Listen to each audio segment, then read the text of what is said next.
I was in LA at the time in '95, and I was shooting a movie out there, and it was some kind of scientific thing, and I played this professor that had discovered a drug that can make you live forever, and like all good shows, it all goes wrong, and my body starts to deteriorate really quickly.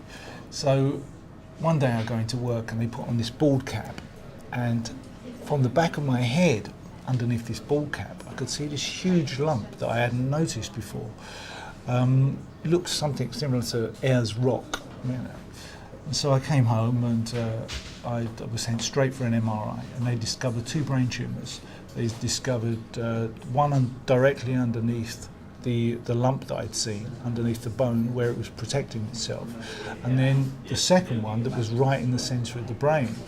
Now the one on the outside you can get to, so you can physically cut it out, which, even though it was much bigger, for some reason it didn't worry me, because I knew they could get to it. But the second one that was sitting right in the centre of my brain, that was always the worry, and it was the one that was kind of attacked secondly.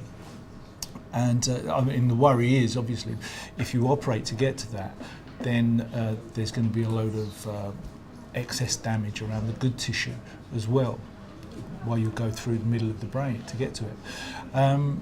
So I didn't fancy that. But we were going to do it that way. We were going to operate, and it was my wife who stood up and said, "No, there's got to be another way." So we hunted round. She ended up calling a doctor in America, a Professor Black in America, and he said, "Well, actually, it's on your doorstep. There's a machine that does stereotactic radiation that's usually used for cancer patients, but we're having some success with benign tumours." So he said, and it's up the road from where you live. I was in Highgate at the time, and he said it's in Barts. Check it out. So we came down here, we saw what was available, and I ended up having the treatment. It was 20 minutes, and 20 minutes treatment and years of worry, but in the end it disappeared. And that machine that I had it done on is the predecessor to this Gamma knife. Gamma knife is not a new treatment. It's been around since 1968 in very early experimental form, and the first machine in the UK was in 1985. The advantages of treatment with Gamma knife are that it's not an operation. There are no incisions. There's nothing to recover from, particularly after the treatment. People are treated usually as day case, in and out the same day, whereas if I were to operate on some of the skull-based tumours that are treated on this, they'll perhaps be in hospital for 7 to 10 days and maybe away from work for 2 to 3 months. So huge advantages to the patient. It has the advantage of delivering in a very precise way radiotherapy with millimetre accuracy to the tumours that we treat. And those tumours can be varied from benign base of skull tumours to non-tumorous conditions such as vascular malformations, tangles of arteries and veins, where it's now become the accepted first-line treatment for most clinicians.